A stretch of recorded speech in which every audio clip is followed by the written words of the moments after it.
હોળી ધૂળેટી પર્વ નિમિત્તે રાષ્ટ્રીય અંધજન મંડળ દ્વારા અંધજનોને અનાજ કીટનું કરાયું વિતરણ। હોળી ધૂળેટી પર્વ નિમિત્તે ભરૂચ, નર્મદા જિલ્લામાં 150 અંધજનોને હોળી ધૂળેટી પર્વ પહેલા અનાજ કીટનું વિતરણ કરવામાં આવ્યું હતું। રાષ્ટ્રીય અંધજન મંડળ ભરૂચ નર્મદા શાખા દ્વારા તેમજ અંકલેશ્વરની એક કંપનીના CSR ફંડમાંથી હોળી ધૂળેટી તહેવાર પૂર્વે 150 અંધજનોને અનાજ કીટનું વિતરણ કરવામાં આવ્યું હતું।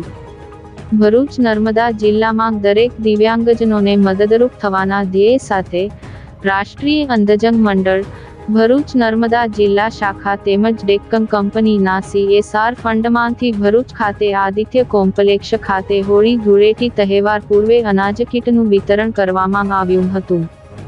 આદિત્ય કોમ્પ્લેક્ષ ખાતે યોજાયેલ કાર્યક્રમમાં રાષ્ટ્રીય અંધજન મંડળ ભરૂચ નર્મદા શાખાના પ્રમુખ તેમજ પૂર્વ મંત્રી ખુમાનસિંહ વાનસિયા, ઉપપ્રમુખ વિનોદભાઈ છત્રીવાલા, સહમંત્રી હરીશભાઈ વ્યાસ તેમજ કંપનીના મેનેજર HR રાહુલભાઈ શાહ સહિતના અધિકારીઓ ઉપસ્થિત રહીને ભરૂચ નર્મદા જિલ્લામાં લાભાર્થીઓને હોળી ધૂળેટી તહેવારોમાં સૌ ભાગીદાર બનીને બંને જિલ્લાના 150 અંધજનોને અનાજની કીટ આપવામાં આવી હતી।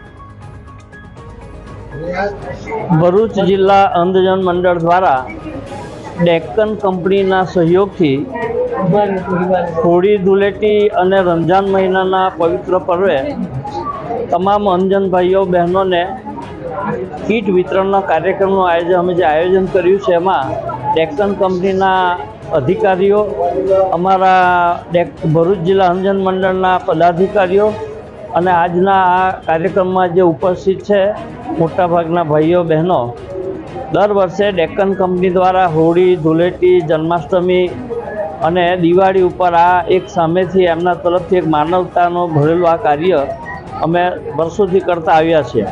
પરંતુ છેલ્લા 2 વર્ષથી ડેક્કન કંપનીના સહયોગથી અમે નિયમિતપણે આ તહેવારોમાં અમે વિતરણ કરીએ છીએ કીટનું। તો આજના આ કાર્યક્રમમાં અમારા કેટલી કીટો આપવામાં? આજે 150 કીટો આપવાના છે।